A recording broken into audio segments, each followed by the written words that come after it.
साथियों नमस्कार, स्वागत है आप सभी का इस वीडियो में। आज का वीडियो बहुत ही इंपॉर्टेंट है क्योंकि इस वीडियो को अंत तक अगर आपने देख लिया तो आपका 7 अंक कंफर्म है, आपको 7 अंक मिलेगा ही मिलेगा।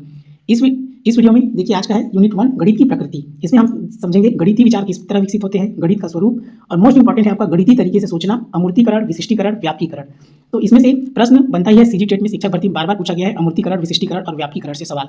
तो मेन इसे कॉन्सेप्ट को समझना है। तो इस वीडियो में मैंने इनको बहुत ही बारीकी से समझाया है, उदाहरण और चित्र के माध्यम से समझाया है। तो इसके कॉन्सेप्ट को आप समझ जाएंगे तो कोई भी सवाल आएगा आपसे बन जाएगा। बीच-बीच में एमसीक्यू प्रश्न है और उसके बाद अंत में आपको 2012 से 2024 तक का सीजी टेट में पूछे गए प्रश्नों का विस्तृत विश्लेषण मिलेगा। तो चलिए शुरुआत करते हैं।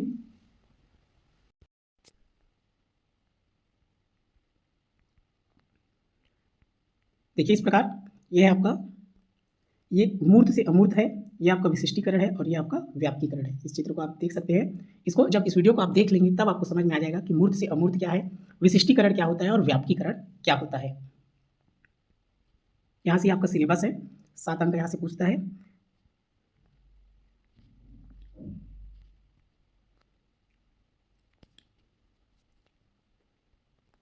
यहाँ पर देखेंगे गणित की प्रकृति। गणित की प्रकृति क्या है? गणित केवल संख्याओं का विषय नहीं है बल्कि यह तर्क, विचार, नियम, संबंध और पैटर्न का विज्ञान है। गणित हमें सोचना, विश्लेषण करना और समस्या का हल करना सिखाता है। परीक्षा में अक्सर पूछा जाता है गणित की प्रकृति क्या है, गणित अमूर्त है या व्यवहारिक, गणित में तर्क की भूमिका क्या है। गणित की विशेषता इसका याद रखेंगे। गणित अमूर्त है क्योंकि इसको पूछ देता है। तो गणित क्या है? अमूर्त है। गणित वस्तुओं से नहीं उनके विचारों से संबंधित है। यहाँ देखिए आप चित्र के माध्यम से समझेंगे। जैसे यहाँ पर दिया 5 सेब बराबर 5 सेब पेंसिल बराबर 5, तो संख्या समान वस्तु अलग अलग। मतलब गणित में क्या होता है, संख्या वही रहेगा 5 का 5, वस्तु अलग अलग हो सकता है, सेब, पेन। यहाँ से हम देखिए जैसे कि ये आपका ये सेब 5 है, 5 पेंसिल है, लेकिन हम ऐसे बोलेंगे क्या बोलेंगे, 5 ही बोलेंगे। तो गणित की भाषा में 5 ही रहेगा। तो इससे क्या समझ में आता है, देखिए गणित वस्तु नहीं संख्या व संबंध सिखाता है। गणित तर्क संगत है। गणित में हर कथन प्रमाण पर आधारित होता है। जैसे 2 + 2 = 4, क्यों? जोड़ के नियम से। गणित इक्वल तर्क प्लस प्रमाण। गणित क्रमबद्ध है। गणित सरल से कठिन की ओर बढ़ता है।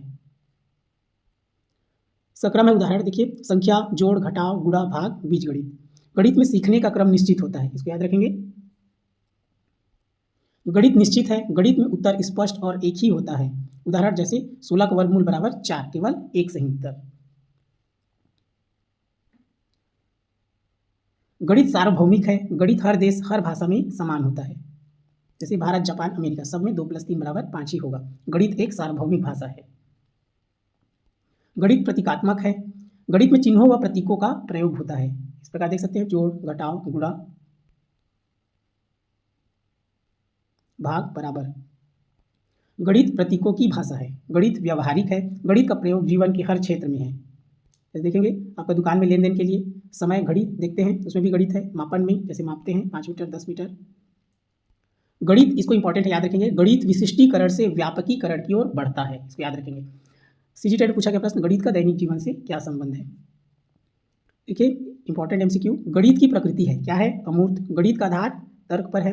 गणित एक निश्चित विज्ञान। गणित की भाषा प्रतीकात्मक। गणित का सत्य सार्वभौमिक। गणित को अमूर्त क्यों कहा जाता है, तो इसका उत्तर है विचारों पर आधारित। गणित में प्रत्येक कथन किस पर आधारित होता है, तर्क व प्रमाण।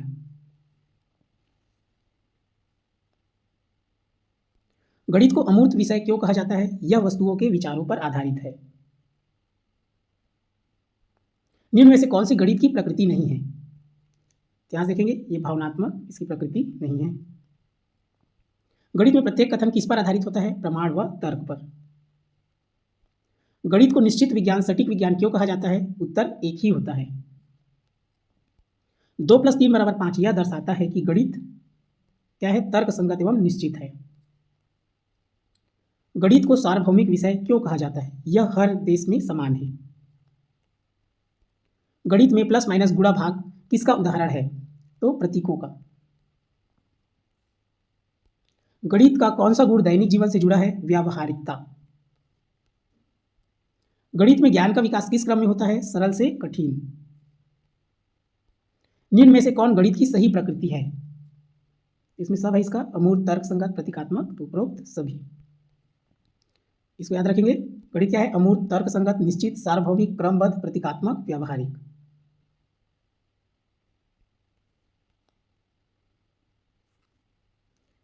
अगला टॉपिक है हमारा गणितीय विचार किस तरह विकसित होते हैं। ध्यान देंगे, सबको डिटेल में समझना जरूरी है, क्योंकि आप डिटेल में समझे रहेंगे तभी आपका अच्छे से हल हो पाएगा, क्योंकि पेडागोजी का प्रश्न तार्किक होता है, इसलिए आपको डिटेल में उसको समझना जरूरी है।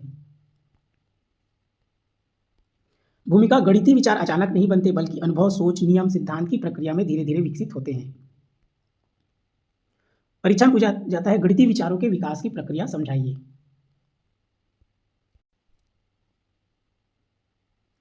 गणितीय विचारों के विकास की प्रक्रिया, पहला है ठोस अनुभव। याद रखेंगे, विकास की प्रक्रिया भी एग्जाम में पूछता है, तो कहाँ शुरू होता है? ठोस अनुभव से। बच्चा पहले वास्तविक वस्तुओं से सीखता है, जैसे 2 से धन 3 से बराबर 5 से। तो उसको हम डायरेक्ट 2 और 3 दिखाएंगे तो नहीं जानेंगे, सेब को दिखाएंगे तब जानेगा। इस प्रकार आप चित्र उनको दिखाएंगे, 1 2 सेब, ये 3 सेब, 5 सेब। यहीं से संख्या का विचार बनता है। किसका बनता है? संख्या का विचार बनता है।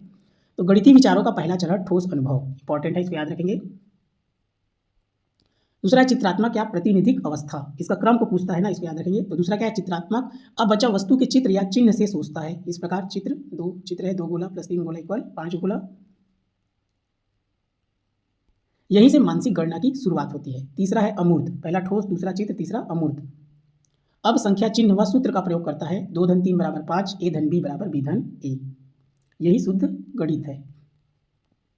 तो इसको याद रखेंगे, इसे क्रम को, पहले ठोस, फिर चित्र, उसके बाद अमूर्त। इसको कहते हैं सीपीए मॉडल। तो इसका फुल फॉर्म याद रखेंगे, सी से कॉन्क्रीट और पी से पिक्टोरियल और ए से एब्स्ट्रैक्ट। तो ये सीपीए मॉडल है, इसका फुल फॉर्म भी याद रखेंगे। गणितीय विचारों के विकास के मुख्य आधार, तो अवलोकन, पहले क्या करेंगे? ऑब्जर्वेशन, पैटर्न देखना, समानता ढूंढना। तो उदाहरण देखिए, 2 4 6 8 सभी क्या है? सम संख्या है। आपका व्यापकीकरण, विशेष से सामान्य नियम बनाना, जैसे 2 + 4 = 4 + 2, 3 + 5 = 5 + 3। निष्कर्ष, a + b बराबर b + a। अमूर्तीकरण, वस्तु हटाकर केवल विचार रखना। मूर्त से अमूर्त कहते हैं अमूर्तीकरण को।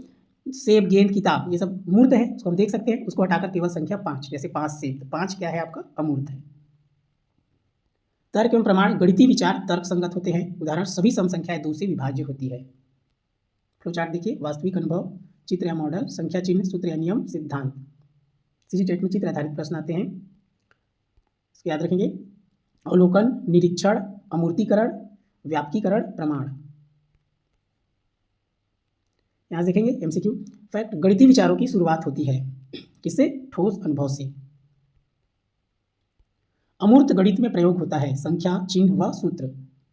a + b = b + a दर्शाता है, व्यापकीकरण।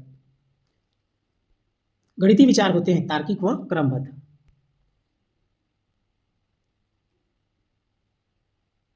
सीपीए मॉडल, अमूर्तीकरण, व्यापकीकरण, गणितीय तर्क।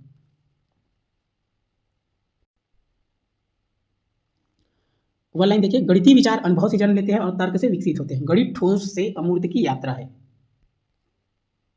गणितीय विचारों के विकास की प्रथम अवस्था कौन सी है? यहां पर देखेंगे आपका कौन सा है? ठोस अनुभव अवस्था। 2 धन 3 बराबर 5 किस अवस्था का उदाहरण है? तो आप देखेंगे कौन सा अवस्था है इसका? अमूर्त।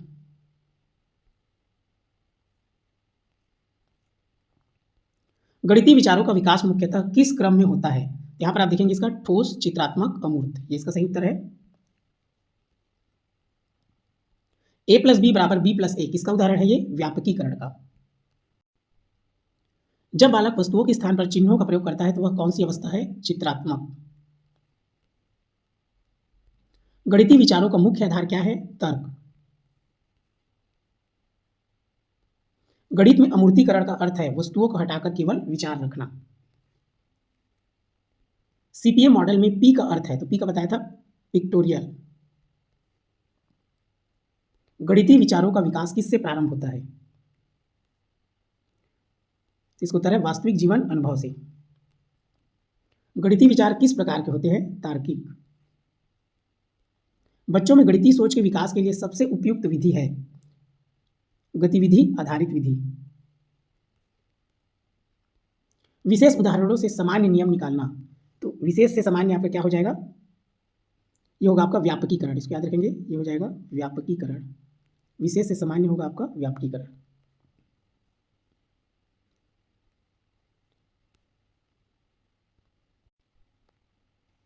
गणित में प्रमाण का उद्देश्य क्या है? सहायता सिद्ध करना, सत्यता सिद्ध करना। गणितीय विचारों की प्रकृति कैसी होती है? इसका उत्तर है तार्किक व क्रमबद्ध। निम्न में से कौन सा गणितीय विचारों के विकास का चरण नहीं है? यहाँ पर इसका क्या है? अवलोकन, सामान्यीकरण, अमूर्तीकरण, व्यापकीकरण हो गई। इसका उत्तर है कल्पनाशीलता गणितीय विचार का नहीं है, चरण नहीं है, बाकी सब है। सामान्यीकरण जगह उसको व्यापकीकरण लिख लें। तो इसको याद रखेंगे, ठोस, चित्रात्मक, अमूर्त, गणित बराबर तर्क प्लस प्रमाण। आपका ये व्यापकीकरण है, व्यापकीकरण बराबर विशेष से सामान्य, व्यापकीकरण।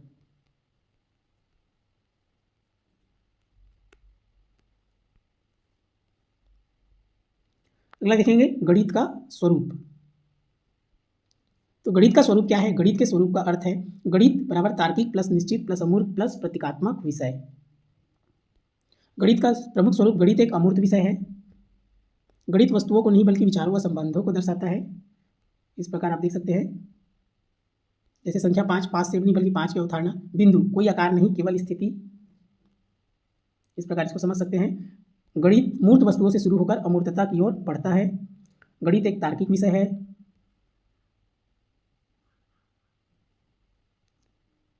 गणित में निष्कर्ष अनुमान पर नहीं तर्क पर आधारित होते हैं। गणित एक निश्चित विषय है। गणित में उत्तर हमेशा निश्चित होता है।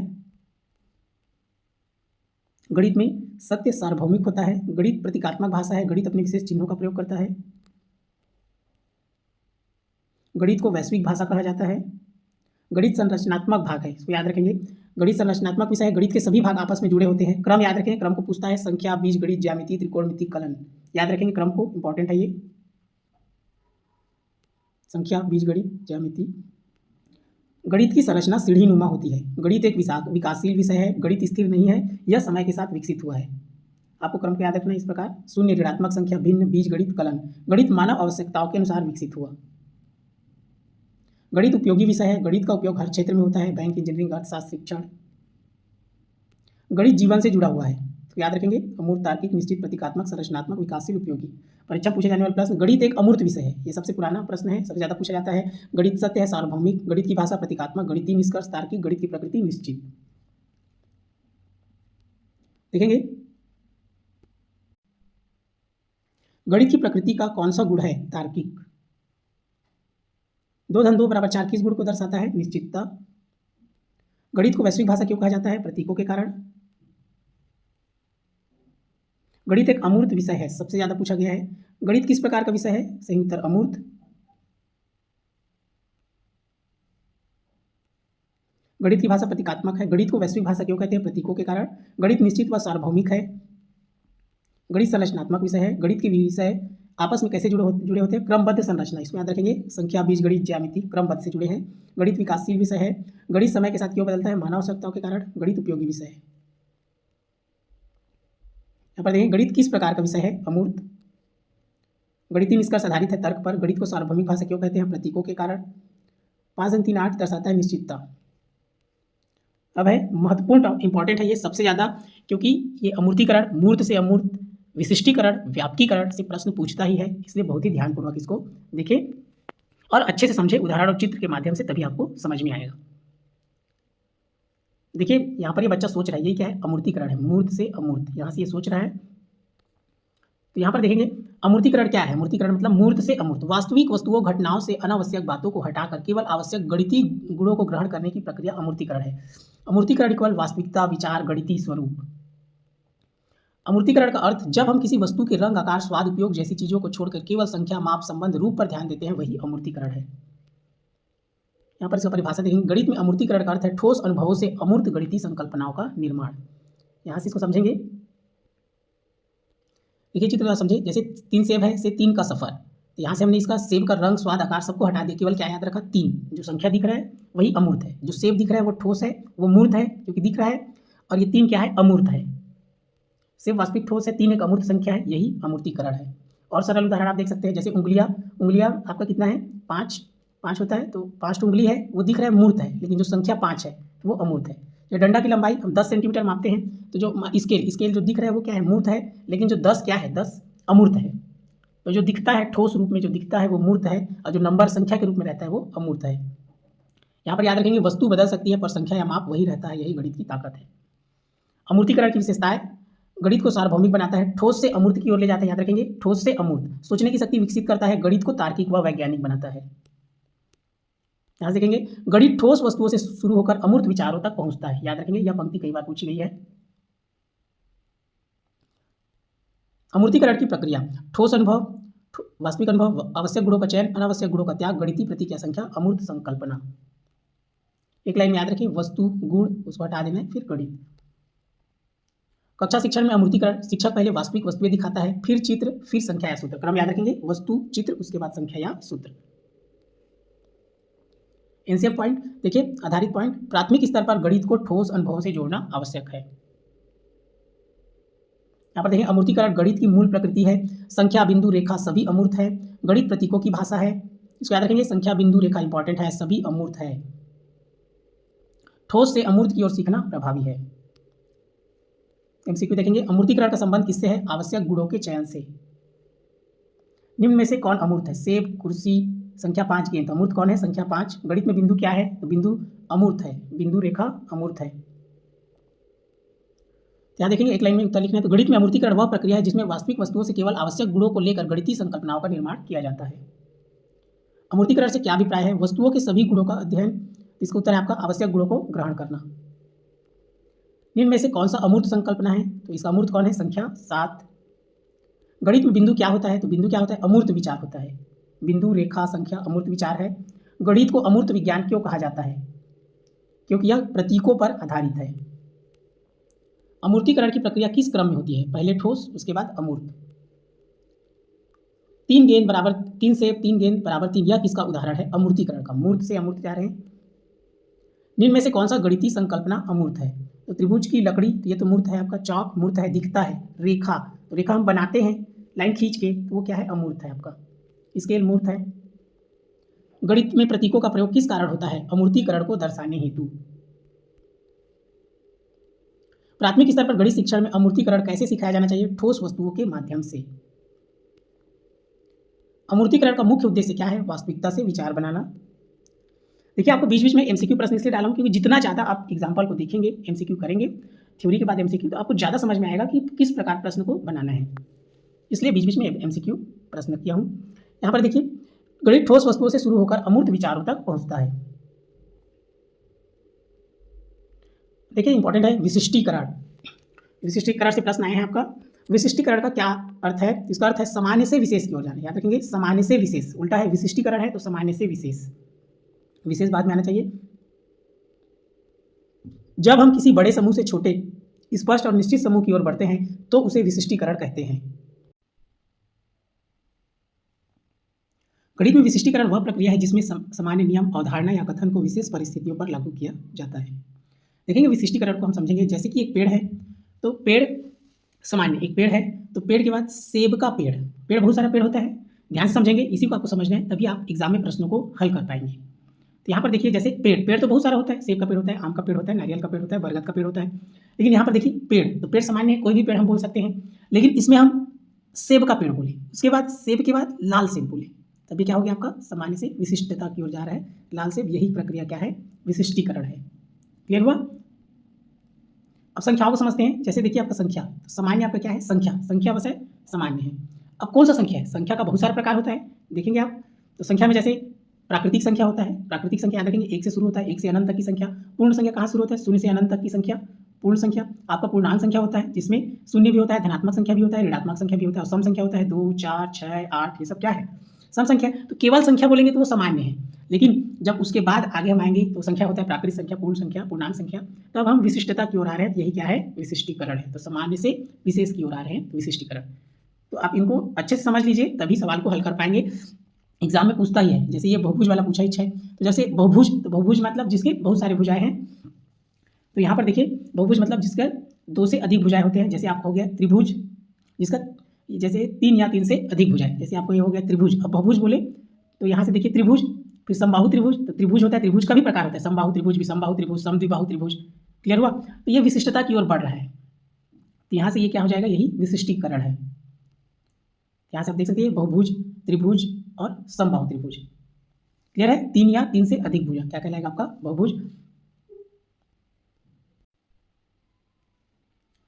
देखिए आगे सामान्य, ये सूत्र के माध्यम से सामान्य सूत्र, जैसे कि आपका आयत का क्षेत्रफल बराबर लंबाई गुणा चौड़ाई, एल गुणा बी, लंबाई गुणा चौड़ाई, चौड़ाई को ब्रॉड कहते हैं, लंबाई को लेंथ, इसलिए एल गुणा बी, हिंदी में आप लंबाई गुणा चौड़ाई। यदि एल बराबर बी तब क्या हो जाएगा, क्षेत्रफल बराबर ए गुणा ए बराबर भुजा का वर्ग।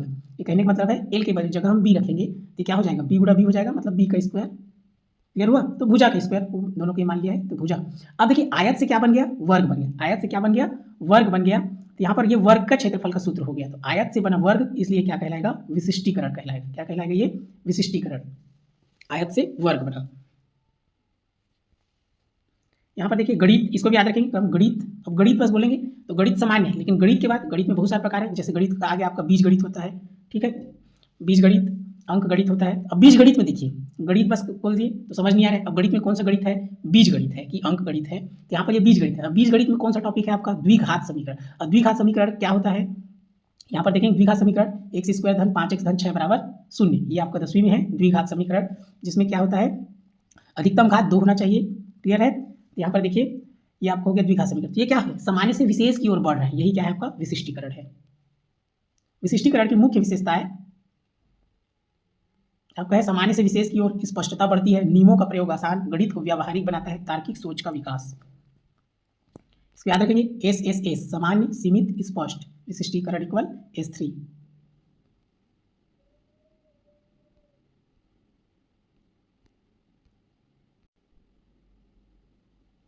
विशिष्टीकरण किस प्रक्रिया से संबंधित है, सामान्य से विशेष, बहुभुज, त्रिभुज, समबाहु त्रिभुज क्या है, विशिष्टीकरण है।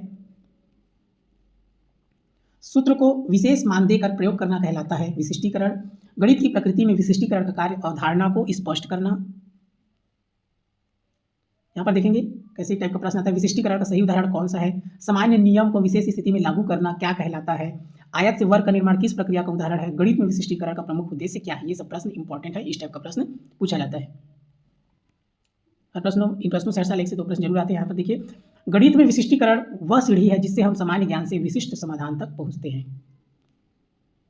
देखिए बार बार पूछा गया प्रश्न है आपका, गणित में विशिष्टीकरण से क्या तात्पर्य है, तो विशिष्टीकरण मतलब क्या है, सामान्य से विशेष, विशेष बाद में आना चाहिए, विशिष्टीकरण है तो याद रखेंगे सामान्य से विशेष। ये आपका पूछा जा चुका है, बहुभुज, त्रिभुज, त्रिभुज, समबाहु त्रिभुज, यह किस प्रक्रिया का उदाहरण है, तो आपका क्या है, विशिष्टीकरण। आयत के विशेष रूप वर्ग को प्राप्त करना किसका उदाहरण है, ये आपका है विशिष्टीकरण। किसी नियम को विशेष स्थिति में लागू करना क्या कहलाता है, विशिष्टीकरण कहलाता है। विशिष्टीकरण में विचारों की दिशा होती है, कैसे होता है, सामान्य से विशेष। निम्न में से कौन सा विशिष्टीकरण का सही उदाहरण है, तो कौन सा हो जाएगा विशिष्टीकरण में, समबाहु त्रिभुज का क्षेत्रफल, कोई एक ना, सभी का नहीं, सभी त्रिभुजों का क्षेत्रफल नहीं आएगा, सभी बहुभुज नहीं आएगा, सभी आकृति नहीं आएगा, केवल एक होना चाहिए, विशेष स्थिति में लागू करना है। क्लियर हुआ, तो समबाहु त्रिभुज का क्षेत्रफल आपका क्या हो जाएगा, ये हो जाएगा विशिष्टीकरण। और जो सभी वाला रहता है वो मतलब व्यापकीकरण हो जाता है आपका। ये समबाहु त्रिभुज आपका क्या हो गया, विशिष्टीकरण, विशेष स्थिति में लागू करना है। जैसे त्रिभुज, त्रिभुज का प्रकार होता है समबाहु, विषमबाहु, समद्विबाहु, तो कोई एक को पूछ रहे हैं विशेष, तो समबाहु त्रिभुज विशेष है, इसलिए क्या हो जाएगा विशिष्टीकरण। गणित की प्रकृति में विशिष्टीकरण का मुख्य उद्देश्य क्या है, अवधारणा को स्पष्ट करना। संख्या, सम संख्या, संख्या है, संख्या के बाद क्या आ गया, सम संख्या। तो संख्या तो बहुत सारा होता है, 1 2 3 4 5 6 7 8 9 10 अनंत तक होता है, लेकिन उसमें किसको बोल रहे हैं, सम संख्या। तो सम संख्या कहाँ शुरू होता है, 2 से शुरू होता है, 2 4 6 8, तो यह किसका उदाहरण है, तो हम कहाँ जा रहे हैं, ये सामान्य से विशेष की ओर जा रहे थे, क्या हो जाएगा आपका विशिष्टीकरण। आप अपना कॉन्सेप्ट क्लियर रखिए तो आपसे सवाल बनेंगे, कॉन्सेप्ट क्लियर होना चाहिए आपका। तो यहाँ पर देखिए, निम्न में से कौन सा कथन विशिष्टीकरण से संबंधित है, देखिए सभी कोणों का योग, तो सभी कोण आ गया मतलब वो नहीं होगा, आपका व्यापकीकरण है। समकोण त्रिभुज में कर्ण सबसे बड़ा होता है, तो ये भी आपका नहीं होगा। 3 4 5 त्रिभुज, सभी चतुर्भुज, सभी वाला नहीं होगा, ये क्या होगा 3 4 5 त्रिभुज, ये क्या हो जाएगा आपका विशिष्टीकरण। विशिष्टीकरण प्रक्रिया से छात्र में क्या विकसित होता है, यहाँ से हो जाएगा आपका तार्किक व विश्लेषण सोच। इसको याद रखेंगे आप, GS जनरल स्पेशल, सामान्य से विशेष की ओर, GS।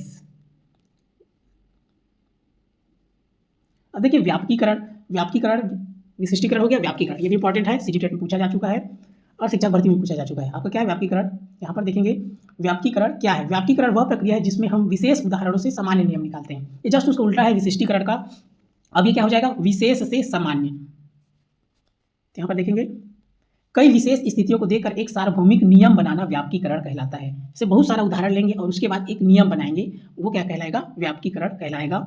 इसके याद रखेंगे, विशेष से सामान्य की ओर जाने की प्रक्रिया को व्यापकीकरण कहते हैं। देखिए जस्ट उसको उल्टा है। जैसे कि सम संख्या है, सम संख्या तो 2 धन 4 बराबर 6, 4 धन 6 बराबर 10, 8 धन 10 बराबर 18। अब हमको क्या समझ में आ रहा है इससे? यहाँ पर देखेंगे, जब 2 भी सम संख्या है, 4 भी सम संख्या है, तो जब हम सम और सम संख्या को जोड़े तो 6 है, तो 6 भी क्या है? सम संख्या है। तो हमको ये समझ में आया। वैसे 4 और 6 दोनों क्या है? सम संख्या है। जोड़ने पर 10 है, 10 भी क्या है? सम संख्या है। तो इस प्रकार दो सम संख्याओं को जोड़ने पर क्या आता है? सम संख्या आता है। तो क्या नियम बन गया? दो सम संख्याओं का योग हमेशा सम संख्या होता है। मतलब जब हम उदाहरण दिए उसके बाद एक नियम बनता है, तो नियम बनता है वह क्या है? व्यापकीकरण है। इस प्रकार ये क्या है? यही व्यापकीकरण है। विषम संख्या है, 1 धन 3 बराबर 4, 5 धन 7 बराबर 12। अब यहाँ पर देखेंगे, एक विषम संख्या है, 3 विषम संख्या है, लेकिन 4 सम संख्या है, 5 विषम संख्या है, 7 विषम संख्या है, लेकिन 12 सम संख्या है। यहाँ पर क्या समझ में आया? दो विषम संख्या को जोड़ने पर सम संख्या प्राप्त होता है। यहाँ पर वैसे देखिए 9 + 11 बराबर 20, 9 और 11 विषम है और 20 यहाँ पर क्या है? सम है। तो हमने क्या समझ में आया इससे? दो विषम संख्याओं का योग बराबर सम संख्या होती है। ये जो नियम बना, उदाहरण के बाद नियम बना, यही क्या है? आपका व्यापकीकरण है। तो उदाहरण से नियम बनाना क्या कहलाएगा? आपका व्यापकीकरण। वैसे देखिए त्रिभुज के कोण, आप जितना ज़्यादा इस प्रकार कॉन्सेप्ट क्लियर रखेंगे, आपका सवाल उतने अच्छे से बनेगा। इसलिए कॉन्सेप्ट को क्लियर रखें, आपका खासकर विशिष्टीकरण और व्यापकीकरण में, क्योंकि प्रश्न बनता ही है। त्रिभुज के कोण 60 धन बराबर 3 बार 60 है, तीनों को जोड़े 180 आया। दूसरा त्रिभुज लेते हैं, जैसे त्रिभुज लेते हैं नहीं, सबका कोण सब तीनों में एक बार मान लो 60 है, ये तो तीनों को जोड़े 180 आया। दूसरा त्रिभुज हम लेते हैं, तो दूसरा त्रिभुज में क्या हो जाएगा? एक मान लो 50 हो जाएगा, एक मान लो 60 हो जाएगा और एक मान लो 70 हो जाएगा। फिर भी तीनों को जोड़ेंगे क्या आएगा? 180 होगा। मतलब इससे हमको क्या समझ में आता है? और हम त्रिभुज ले सकते हैं, कुछ भी आप ले लो, तीनों को जोड़ने पर 180 आना चाहिए। तो इससे हमारा नियम बनता है, किसी भी त्रिभुज के तीनों कोणों का योग 180 अंश होता है। तो ये जो नियम बना, यही क्या है? व्यापकीकरण है। तो उदाहरण से नियम बनाना व्यापकीकरण। यहाँ पर देखिए चित्रात्मक प्रस्तुति, विशेष उदाहरण, 2 धन 4 बराबर 6, 4 धन 6 बराबर 10। सोचो ये क्या कहलाएगा? आपका सामान्य नियम, सम प्लस सम बराबर सम। वैसे त्रिभुज का ही आपका कोणे कोण बी धन कोण सी बराबर 180। व्यापकीकरण की विशेषताएं, विशेष उदाहरणों पर आधारित तर्क और निरीक्षण से विकसित नियम या सूत्र का निर्माण गणित को सरल व व्यवस्थित बनाता है, उच्च स्तर की सोच को बढ़ाता है। गणित की प्रकृति में व्यापकीकरण एक मानसिक प्रक्रिया है। यह विशिष्ट से सामान्य की ओर, यह विशिष्टीकरण है, ये विशेषीकरण ही है। विशिष्टीकरण विशिष्ट से सामान्य के विपरीत, यह विशेषीकरण विशिष्ट से सामान्य के विपरीत होती है। देखिए ये विशिष्टीकरण है, आप याद रखेंगे विशिष्टीकरण। और विशिष्टीकरण होता है सामान्य से विशिष्ट होता है, इसको सुधार लेंगे। विशिष्टीकरण सामान्य से विशिष्ट के विपरीत होता है। कौन? व्यापकीकरण विशिष्टीकरण के विपरीत होता है। बच्चों में तर्क शक्ति व विश्लेषण क्षमता विकसित करती है। शिक्षक को उदाहरण से नियम तक ले जाना चाहिए। तो याद रखेंगे आपका, देखिए विशिष्टीकरण सामान्य से विशेष, व्यापकीकरण विशेष से सामान्य। व्यापकीकरण किस प्रक्रिया को दर्शाता है? विशेष से सामान्य की ओर। व्यापकीकरण का प्रयोग किसमें अधिक होता है? नियम व सूत्र निर्माण में। दो विषम संख्याओं का योग क्या होगा? सम संख्या। व्यापकीकरण किस स्तर की सोच को बढ़ाता है? उच्च स्तरीय चिंतन को। व्यापकीकरण का सही अर्थ क्या है? विशेष से सामान्य। व्यापकीकरण 2 4 6 8 देखकर बनाया गया नियम क्या है? सम संख्या से सम संख्या बनता है आपका। व्यापकीकरण गणित की आत्मा है। उदाहरण, नियम, सूत्र की यात्रा कराता है। याद रखेंगे, सीजी टेट व सीजी शिक्षक भर्ती में यह टॉपिक बार बार पूछा जाता है। गणित में व्यापकीकरण से क्या तात्पर्य है? विशेष से सामान्य की ओर जाना। यहाँ पर देखेंगे 2 धन 4 बराबर 6, 4 धन 6 बराबर 10, 6 धन 8 बराबर 14 से कौन सा नियम सामान्य नियम प्राप्त होता है? तो सम धन सम बराबर सब सम संख्या है, 2 भी सम, 4 भी सम, 6 भी सम, तो सम धन सम बराबर सम। यहाँ पर देखेंगे किसी भी त्रिभुज के कोणों का योग 180 अंश होता है। यह किसका उदाहरण है? व्यापकीकरण। कोई भी त्रिभुज ले लो आप, चाहे इसमें तीनों को जोड़ेंगे तो 180 ही आता है, इसलिए क्या हो जाएगा? ये व्यापकीकरण है। व्यापकीकरण किस प्रकार की सोच को बढ़ावा देता है? तो ये आपका देगा उच्च स्तरीय चिंतन। गणित सीखने में व्यापकीकरण का मुख्य उद्देश्य क्या है? नियम बनाना। निम्न में से कौन सा व्यापकीकरण को दर्शाता है? 5 एक विषम संख्या है, 7 एक अभाज्य संख्या है, 9 बराबर 3 सभी सम संख्या 2 से विभाज्य होती है। ये क्या है? एक नियम, जो एक नियम रहता है, तो क्या हो जाएगा? व्यापकीकरण। यदि दो विषम संख्याओं को जोड़ा जाए तो परिणाम क्या होगा? सम संख्या। व्यापकीकरण की प्रक्रिया प्रारंभ होती है। व्यापकीकरण किससे? विशेष उदाहरण से, विशेष से सामान्य। कक्षा में शिक्षक द्वारा अनेक उदाहरण देकर नियम तक पहुंचना कहलाता है व्यापकीकरण। निम्न में से कौन सा गणित की प्रकृति से संबंधित है? व्यापकीकरण। व्यापकीकरण का विपरीत कौन सा है? विशिष्टीकरण। n धन n बराबर 2n, यह किसका उदाहरण है? व्यापकीकरण का। बच्चों में व्यापकीकरण क्षमता विकसित करने के लिए शिक्षक को क्या करना चाहिए? अनेक उदाहरण प्रस्तुत करना चाहिए। व्यापकीकरण अधिकतर किस स्तर पर होता है? विश्लेषण व चिंतन पर। सीजी टेट में विशेष से सामान्य कथन किस अध्याय से पूछा जाता है? गणित की प्रकृति। उदाहरण सोच नियम व्यापकीकरण।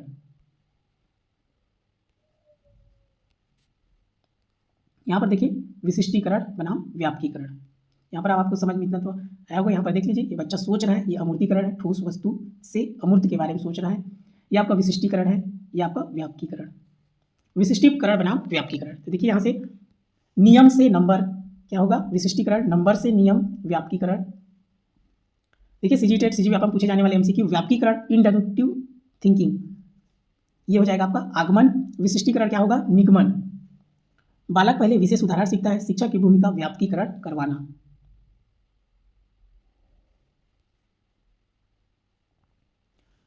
विशेष उदाहरणों से सामान्य नियम बनाना कहलाता है व्यापकीकरण। सम संख्या 2 से विभाज्य होती है, नियम को 6 पर लागू करना है। देखिए यहाँ लागू करने का बात है, ये नियम है और कोई भी नियम केवल नियम दिया रहेगा तो वो क्या है? व्यापकीकरण है। लेकिन कोई नियम दिया है और नियम को 6 पर लागू करना है, तो इसको लागू कर रहे हैं, कोई भी लागू करते हैं तो क्या कहलाता है? विशिष्टीकरण कहलाता है। बालक में गणितीय अवधारणा का विकास पहले किससे होता है? विशेष उदाहरण से। व्यापकीकरण किस प्रकार की सोच से संबंधित है? आगमनात्मक। व्यापकीकरण आगमन विधि समझ लीजिए और विशिष्टीकरण निगमन। गणित में अवधारणा निर्माण, उदाहरण से नियम व्यापकीकरण और नियमों का प्रयोग, नियम से उदाहरण विशिष्टीकरण। बच्चा उदाहरण से सीखता है व्यापकीकरण और परीक्षा नियम से पूछा जाता है विशिष्टीकरण। विशिष्टीकरण और व्यापकीकरण को और अच्छे समझ सकते हैं, ये सोर्स है इसका डीएलएड बुक, एससीईआरटी सीजीएससीईआरटी जो है बुक उससे लिया गया है, इसको सोर्स बुक है। यहाँ पर देखेंगे व्यापकीकरण विशिष्टीकरण को और अच्छे से आप समझ सकते हैं। एससीईआरटी बुक जो लोग करते हैं व्यापम से डीएलएड करते हैं, उस बुक से इसको लिया गया है। यहाँ पर देखेंगे विशिष्टीकरण सामान्य से विशेष की ओर। विशिष्टीकरण वह प्रक्रिया है जिसमें सामान्य नियम या अवधारणा को किसी विशेष स्थिति पर लागू करते हैं। सामान्य से विशेष, ये देखिए सरल उदाहरण पुस्तक आधारित जो उस पुस्तक में दिया है आपका डीएलएड बुक में। तो चतुर्भुज के कोण सामान्य नियम, किसी भी चतुर्भुज के आंतरिक कोणों का योग 360 अंश होता है। अब यहाँ पर देखिए ये क्या है? कोई नियम दे दिया, नियम दे दिया मतलब व्यापकीकरण है। लेकिन अब ये नियम दिया है, अब नियम को यहाँ पर देखिए विशेष स्थिति, समांतर चतुर्भुज का एक कोण 40 अंश है तो बाकी कोण को हम निकाल सकते हैं। जैसे कि चतुर्भुज है, चतुर्भुज का प्रकार होता है समांतर चतुर्भुज होता है, समलंब चतुर्भुज होता है, क्लियर है, सम चतुर्भुज होता है। तो विशेष चतुर्भुज हम एक विशेष ले रहे हैं, विशेष चतुर्भुज को, समांतर चतुर्भुज को, तो एक कोण दिया तो बाकी कोण हम निकाल सकते हैं। तो नियम, इस नियम का प्रयोग करेंगे, सभी कोणों का योग कोण एक कोण बी कोण एक धन कोण बी धन कोण सी बराबर प्लस कोण डी, ऐसे करके कोण ए कोण सी कोण डी बराबर क्या लिखेंगे? 360। तो उसमें रखेंगे तो बाकी सब निकल जाएगा। तो यहाँ पर हम नियम में ये फार्मूला है उसमें रख रहे हैं, तो रख रहे हैं तब ये विशिष्टीकरण है, याद रखेंगे। तो इस प्रकार आपका रखेंगे। तो सामान्य नियम को एक विशेष समांतर चतुर्भुज पर लागू करना क्या कहलाएगा? विशिष्टीकरण। देखिए इस प्रकार वर्ग सामान्य कथन क्या है? सभी वर्ग चतुर्भुज होते हैं। जैसे कोई भी वर्ग बना दिए, वर्ग क्या होगा? चतुर्भुज होगा। ये वर्ग है मतलब चतुर्भुज, चार भुजा है। अब देखेंगे यहाँ से विशेष, यह आकृति एक वर्ग है इसलिए इसके चारों कोण 90 अंश होंगे। वर्ग है तो वर्ग क्या होता है? देखिए सब 90 डिग्री का होता है, तो इसके चारों कोण 90 अंश होंगे। तो सामान्य से विशिष्ट हो गया, इसलिए विशिष्टीकरण। इसका प्रत्येक कोण कितने अंश होगा? 90 अंश होगा, क्योंकि चतुर्भुज मतलब चारों कोणों का योग 360, वर्ग तो सीधा सम कोण पर रहता है इसलिए 90 अंश ही रहेगा सभी, सामान्य से विशिष्ट हो गया। अब देखेंगे व्यापकीकरण, विशेष से सामान्य की ओर सरल। व्यापकीकरण वह प्रक्रिया है जिसमें हम कई विशेष उदाहरणों को देखकर एक सामान्य नियम या सिद्धांत बनाते हैं। यहाँ पर देखिए पुस्तक का उदाहरण है ये, चतुर्भुज के कोणों का योग, तो वर्ग के कोणों का योग 360 होता है, चारों कोणों का योग। आयत के चारों कोणों का योग क्या होता है? 360 होता है। समांतर चतुर्भुज के चारों कोणों का योग क्या होता है? 360 होता है। तो यहाँ पर हमको क्या समझ में आया? अब सोचो क्या हर चतुर्भुज में ऐसा ही होगा? तो यहाँ पर सामान्य नियम क्या है बनता है? किसी भी चतुर्भुज के आंतरिक कोणों का योग 360। उससे हमको समझ में आया तो हमने एक नियम बनाया, किसी भी चतुर्भुज के आंतरिक कोणों का योग 360 अंश होता है। यही क्या है? व्यापकीकरण है। ये देखिए आपका वर्ग का 360, आयत का 360, समांतर चतुर्भुज का 360, तो सभी चतुर्भुज के जो आंतरिक कोणों का योग 360 होता है। यह क्या है? व्यापकीकरण है। बहुभुज हम देखते हैं, त्रिभुज, चतुर्भुज, पंचभुज, षटभुज। तो देखिए सभी में क्या है? बंद आकृति है। जैसे त्रिभुज लेंगे, आपका चतुर्भुज लेंगे, चाहे हम पंचभुज लें, सब 3 या अधिक भुजा है। बहुभुज में क्या होता है? 3 या अधिक भुजा। तो हमको क्या समझ में आ गया? 3 या अधिक भुजा वाली बंद आकृति बहुभुज कहलाती है। बंद आकृति मतलब ये पूरा बंद रहेगा। त्रिभुज बंद है, आपका चतुर्भुज बंद है, क्लियर हुआ? आप पंचभुज भी बना सकते हैं। पंचभुज ये हो गया आपका पंचभुज। इस प्रकार ये क्या है? नियम बन गया, तो नियम बन गया तो ये व्यापकीकरण है। विशेष से सामान्य व्यापकीकरण, व्यापकीकरण बनाम विशिष्टीकरण बनाम व्यापकीकरण। यहाँ देखिए दिशा, सामान्य से विशेष, विशेष से सामान्य व्यापकीकरण, नियम को लागू करना विशिष्टीकरण में और नियम बनाना व्यापकीकरण। 360 अंश नियम को समांतर चतुर्भुज पर लगाना विशिष्टीकरण, कई आकृतियों से 360 अंश का नियम बनाना व्यापकीकरण। रोजमर्रा का उदाहरण ले सकते हैं, बुक से ही है ये। चलना, हम देखते हैं आदमी चलता है, जानवर चलते हैं, घोड़ा चलता है, अभी सब चल रहे हैं, तो व्यापकीकरण क्या हो गया? चलना, आगे बढ़ने की प्रक्रिया, ये नियम बन गया। विशिष्टीकरण क्या हो जाएगा? यह व्यक्ति चल रहा है। विशिष्टीकरण जो नियम है उसे किसी एक स्थिति में लगाना, व्यापकीकरण कई स्थितियों से नियम बनाना। देखिए सीजी टेट एमसीक्यू है 2012 से 2024 तक आए हुए प्रश्न है। अब इतना पढ़ ले तो आपको जरूर इसमें से प्रश्न बनेगा। यहाँ पर देखिए आपका है 2012 का ये, निम्नलिखित पैटर्न में से क्या ज्ञात होता है? 1 धन 1 बराबर 2, 2 धन 2 बराबर 4, 3 धन 3 बराबर 6। तो ये क्या समझ में आ रहा है हमको? ये 2 एकम 2, 2 दूनी 4, 2 तिया 6। यहाँ पर देखिए सम विषम तो होगा नहीं, अभाज्य संख्या भी नहीं बन रहा है ये, ठीक है। यहाँ से गिनती भी नहीं बन रहा है, 2 4 6 क्या बन रहा है? 2 एकम 2, 2 दूनी 4, 2 तिया 6, मतलब 2 का पहाड़ा का निर्माण हो रहा है। आंसर सी इसका उत्तर होगा। दूसरा देखिए बीजगणितीय सूत्र का अधिगम है, तो क्या हो जाएगा? बीजगणित सूत्र का अधिगम आपका क्या होगा?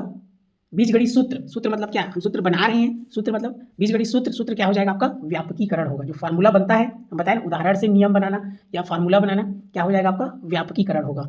इसका सही उत्तर है आंसर बी, व्यापकीकरण, क्योंकि ये सूत्र बोल रहा है इसलिए ये व्यापकीकरण होगा। आयत का क्षेत्रफल ज्ञात करने हेतु आवश्यकता होती है, इसका उत्तर होगा आपका प्रक्रियात्मक एवं अवधारणात्मक ज्ञान। सामान्यतः गणित सीखना कठिन होता है क्योंकि इसकी प्रकृति मूलतः अमूर्त है। ये ऑप्शन ये हो जाएगा आपका ए, इसका उत्तर हो जाएगा, इसको तभी पढ़े हैं। अगला आपका अमूर्तता, विशिष्टीकरण, व्यापकीकरण किसकी समझ बढ़ाने के लिए उपयोग किया जाता है? तो अभी हम पढ़े किस पे पढ़े हैं? गणित में पढ़े हैं, हिंदी विज्ञान सामाजिक ज्ञान में नहीं पढ़े, इसमें पढ़े गणित में, इसका उत्तर हो जाएगा गणित। एल्गोरिथ्म बच्चों में नहीं विकसित कर सकते, तो यहाँ पर देखिए लिखा है सूत्र, ज्ञान, तर्क और समझ, इसी से विकसित कर सकते हैं। रटना रटाकर हम एल्गोरिथ्म विकसित नहीं कर सकते। अगला प्रश्न है बच्चों में गोलाई की अवधारणा धीरे धीरे विकसित होती है, तो गोलाई की अवधारणा कैसे विकसित होगी? मूर्त से अमूर्त। गोला बनाना है तो कैसे सीखेगा गोला बनाना? पहले जैसे हम उसको फुटबॉल दिखाएंगे, फुटबॉल या कोई भी गेंद, तो उससे वो क्या समझेगा? फिर गोला है करके वो समझेगा, गोलाई की अवधारणा समझे। तो फुटबॉल क्या है? मूर्त है, फिर अमूर्त की ओर जाएगा, गोला बना के उसको दिखाएंगे। तो पहले फुटबॉल को दिखाना है, टेनिस बॉल क्रिकेट खेलता है या प्लास्टिक का बॉल आता है, उन सबको दिखाना है, उसके बाद वो उसको गोला बना के दिखाएंगे, तब वो समझेगा। मूर्त से अमूर्त हो जाएगा ये। निम्नलिखित में से कौन सा आयतन की अवधारणा सीखने के लिए सही प्रादर्श नहीं है? यहाँ पर देखिए आयतन, अब आयतन समझाना है बच्चों को, तो आयतन कैसे समझेगा? जिसमें लंबाई चौड़ाई ऊंचाई तीनों होता है, वो क्या कहलाता है आपका आयतन। तो लोहे की पेटी, तो हम पेटी बनाएंगे, इसमें लंबाई चौड़ाई ऊंचाई होता है। पानी की टंकी, पानी का टंकी रहता है, तो पानी का टंकी में भी लंबाई चौड़ाई ऊंचाई है, तो क्या हो जाएगा? आयतन। इससे हम समझा सकते हैं, इससे भी समझा सकते हैं।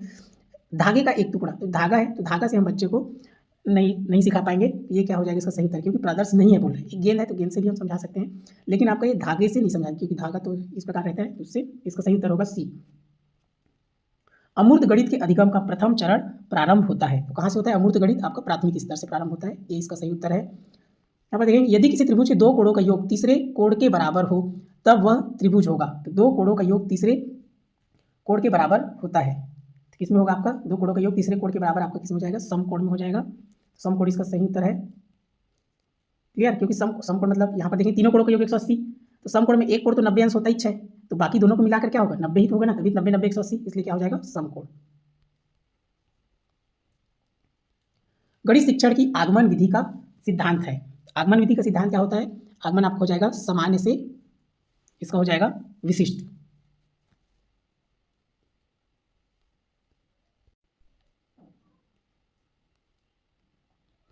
अगला आपका निम्न में से सही क्रम है, इसका हो जाएगा आपका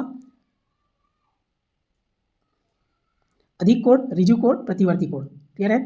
तो ये ऋजु कोण आपका, ये इसका सही उत्तर है। सही क्रम देखिए, इसमें अधिक कोण होता है 90 अंश से अधिक और 180 अंश से कम, वो अधिक कोण। उसके बाद जो ऋजु कोण होता है वो केवल 180 अंश का होता है, और प्रतिवर्ती कोण 180 अंश से अधिक होता है और 360 अंश से कम होता है। तो क्रम से क्या हो जाएगा? अधिक कोण से बड़ा है ऋजु कोण से बड़ा है प्रतिवर्ती कोण। तो ऑप्शन ए इसका सही उत्तर।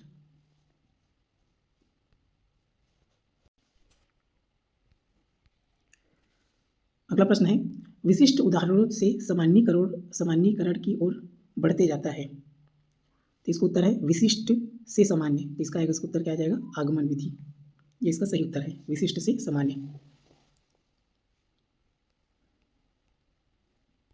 गणित की पाठ्यचर्या के मुख्य गुण है, तो इसका आ जाएगा महत्वाकांक्षी, सुसंगत, महत्वपूर्ण गणित सिखाना। तो इसका उत्तर है उपरोक्त सभी। अगला प्रश्न है, एक शिक्षक शिक्षार्थियों को दैनिक जीवन में गणित के अनुप्रयोग विषय के साथ गणितीय जनरल तैयार करने के लिए बढ़ावा देता यह गतिविधि है। तो इसका उत्तर होगा शिक्षार्थियों की गणितीय संकल्पनाओं के समझ की परीक्षा करने की।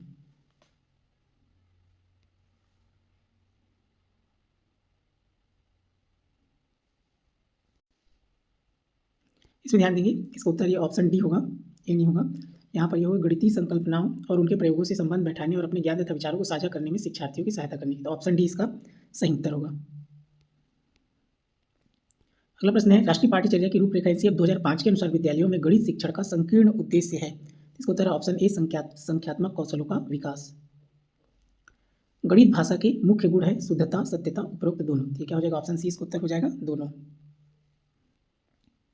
अगला प्रश्न है, गणित शिक्षण विधि कक्षा में यह एक तरीका है। इसका उत्तर हो जाएगा ऑप्शन बी विषय वस्तु के प्रेजेंटेशन का। निम्न में से कौन सत्य नहीं है? सत्य नहीं है पूछ रहा है। विद्यार्थी अपने व्यवस्थित ज्ञान का निर्माण कर सकते हैं अपने को सम्मिलित कर रिक्त स्थान में। तो देखिए नहीं है बोल रहा है। यहाँ पर देखिए ज्ञान किसे प्राप्त करेंगे? प्रयोग द्वारा, सामूहिक कार्य द्वारा और ब्रेन स्टॉर्मिंग सेशन द्वारा ज्ञान प्राप्त। आत्म परीक्षण, तो ये क्या हो जाएगा? ये इसका उत्तर होगा, क्योंकि नहीं है पूछ रहा है, सत्य नहीं है, तो आत्म परीक्षण ऑप्शन बी इसका सही उत्तर है। यहाँ देखेंगे गणितीय विचार निम्न क्रम में विकसित किए जा सकते हैं। इसको आप याद रखेंगे, गणितीय विचार का है ELPS। ई मतलब एक्सपीरियंस मतलब अनुभव, एल मतलब लैंग्वेज मतलब भाषा, पी मतलब पिक्चर चित्र, एस मतलब सिंबल प्रतीक। तो अनुभव, भाषा, चित्र, प्रतीक। तो ऑप्शन डी इसका सही उत्तर होगा। इसको आप याद रखेंगे, ELPS ये आपका दिया है।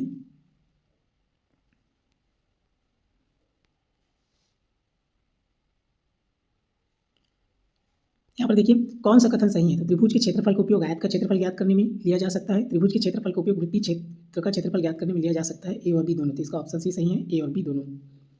यहाँ इसका एक्सप्लेनेशन है।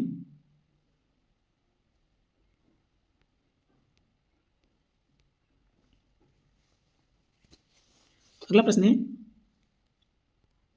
फोक एल्गोरिथम मानसिक रूप से किस कार्य के लिए उपयोगी है? संख्या, संक्रियाएं, मापन, अनुमापन। तो इसका सही उत्तर है ऑप्शन डी उपरोक्त सभी। सामान्यतः गणित सीखना कठिन होता है क्योंकि इसकी प्रकृति पूर्णतः अमूर्त है। ऑप्शन ए इसका सही उत्तर है। मूर्त से अमूर्त की ओर बढ़ता है। तो मूर्त से अमूर्त की ओर आपका बढ़ेगा। तो यहाँ पर इसका उत्तर होगा, सही उत्तर है पेडागॉजिक विधि, मूर्त से अमूर्त की ओर।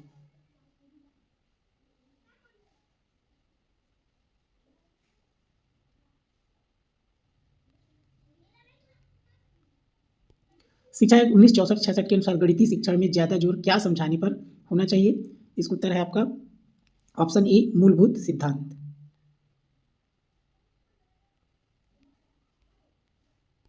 अगला प्रश्न है, प्राइमरी गणित के लिए किसी भी पाठ्यक्रम को निश्चित ही किस श्रेणी को सम्मिलित करना चाहिए? तो यहाँ से हो जाएगा आपका प्राथमिक स्तर है। प्राइमरी गणित में याद रखेंगे हमेशा मूर्त से अमूर्त होता है। ऑप्शन ए इसका सही उत्तर है।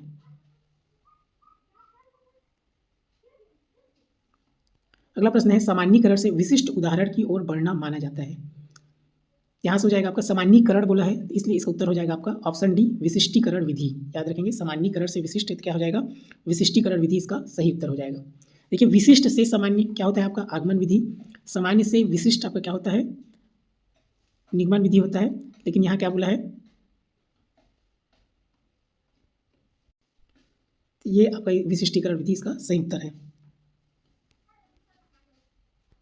गणित शिक्षण में ज्ञात से अज्ञात की ओर चलते हैं। तो ज्ञात से अज्ञात की ओर किस में चलते हैं? इसका हो जाएगा आपका ऑप्शन ए आगमन विधि।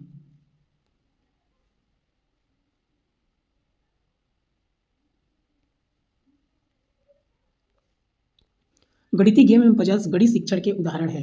इसका उत्तर होगा आपका प्ले वे विधि।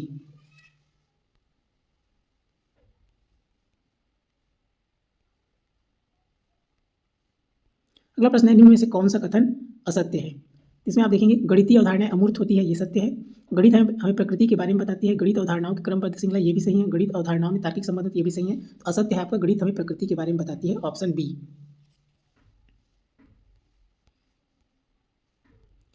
अगला है, निम्न में से कौन सा अन्य से असंबंधित है? तो यहाँ से देखिए प्राकृतिक संख्याओं का योग, प्राकृतिक संख्याओं का गुणन, किसी प्राकृतिक संख्या का घात ज्ञात करना, ये तीनों संबंधित है। इसका ऑप्शन डी सही उत्तर है, उपरोक्त कोई नहीं। त्रिभुज के क्षेत्रफल की संकल्पना है मूर्त अमूर्त दोनों, तो इसका उत्तर है ऑप्शन सी दोनों। कौन सी संकल्पना अधिक अमूर्त है? तो याद रखेंगे इसमें बीजगणित सबसे अधिक अमूर्त है, इसका उत्तर ऑप्शन बी है। यहाँ पर इसका एक्सप्लेनेशन दिया है, आप यहाँ देख सकते हैं।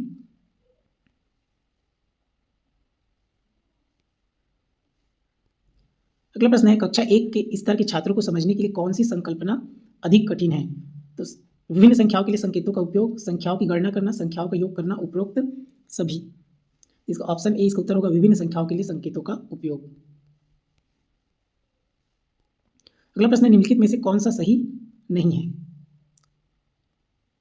यहाँ से अमूर्त संकल्पना प्राथमिक स्तर पर दिया जाना चाहिए, सामान्यीकृत संकल्पना को प्राथमिक स्तर पर विचार विमर्श करना चाहिए, स्वयं सिद्ध को प्राथमिक स्तर पर सीखना चाहिए, उपरोक्त सभी। तो ये ऑप्शन डी इसका सही है, क्योंकि प्राथमिक स्तर के लिए ये सब कठिन है, तो इसलिए ऑप्शन डी इसका सही उत्तर है।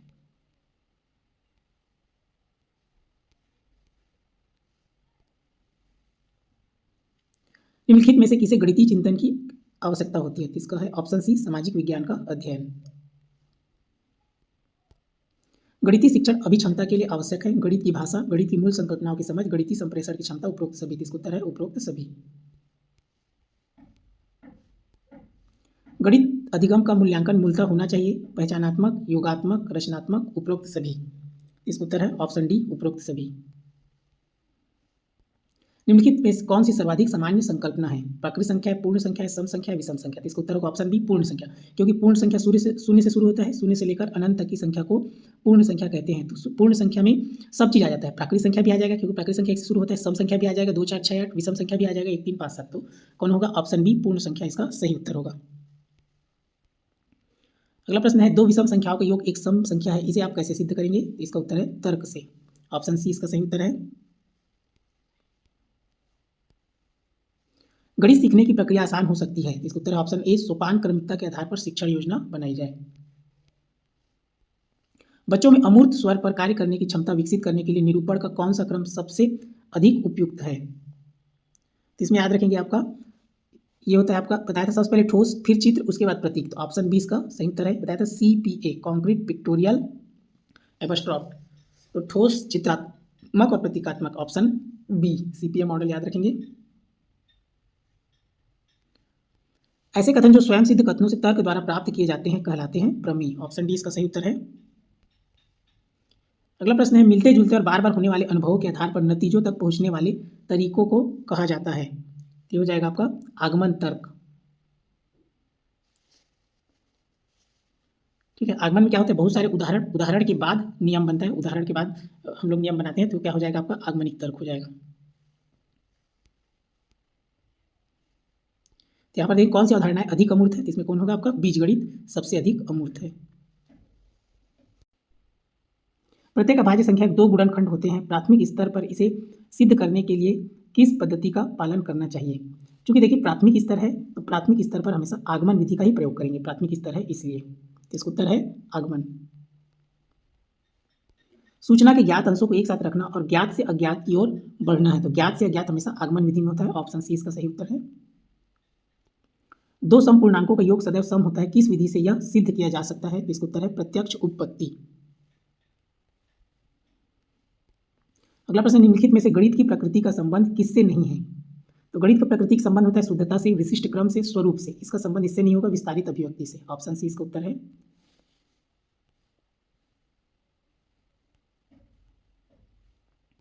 अगला प्रश्न है गेंद, संतरा जैसे त्रिविम आकार की वस्तुओं का उपयोग करके गोलाई की अवधारणा का विकास करना इस पहलू का उदाहरण है। तो देखिए गेंद दिखाएंगे, संतरा दिखाएंगे, तो वो सब क्या होता है? मूर्त है, ठोस वस्तु है, तो ठोस मतलब मूर्त। उसके बाद हम उसको गोला बना के दिखाएंगे, गेंद और संतरा के बाद गोला बना के दिखाएंगे, तो क्या हो गया? गोला अमूर्त है, तो मूर्त से अमूर्त, ऑप्शन सी इसका सही उत्तर। अगर हम एक तरह की दाल पकाना जानते हैं तो इसी तरीके से प्रेशर कुकर का इस्तेमाल करके हम अन्य दालों को भी पका सकते हैं, यह प्रक्रिया कहलाती है। तो यहाँ देखिए आपको एक दाल बनाना आ गया, तो आप अन्य दाल को जैसे एक अरहर का दाल बना लेते हैं, तो और उसके बाद अब आप मसूर दाल भी बना सकते हैं, मूंग दाल भी बना सकते हैं। तो ये क्या हो रहा है? उसका व्यापकीकरण हो रहा है, तो इसलिए इसका ऑप्शन सी इसका सही उत्तर है, व्यापकीकरण। अगला प्रश्न है, ऐसी प्रक्रिया जो किसी कथन को सभी स्थितियों में सिद्ध करे कहलाता है। यहाँ पर देखेंगे सभी स्थितियों में सिद्ध करे, इसका उत्तर होगा आपका ऑप्शन ए निगमनिक तर्क।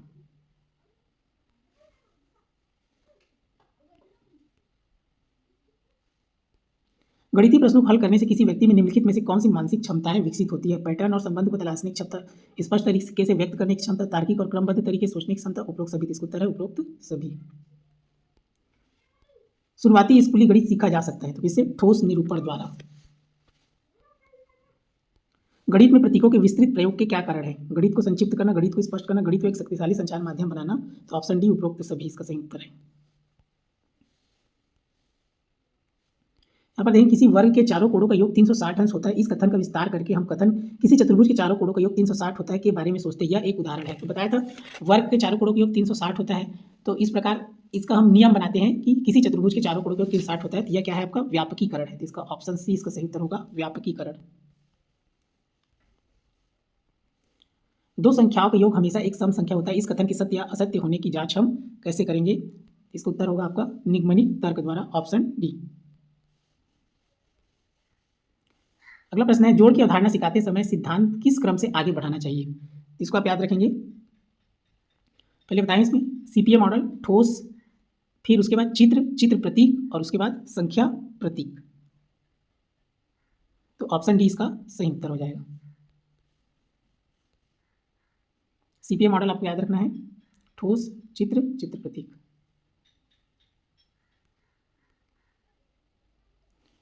ये रहा आपका आज का महत्वपूर्ण टॉपिक पर वीडियो। आप इसको कंप्लीट देखेंगे तभी आपको समझ में आएगा और इसको आप समझ जाएंगे। आपको कॉन्सेप्ट को क्लियर रखना है तो आपको सभी सवाल अच्छे से बनेगा। क्लियर है? इसका पीडीएफ आपको टेलीग्राम में मिल जाएगा। इस वीडियो को ध्यानपूर्वक देखने के लिए आपका धन्यवाद।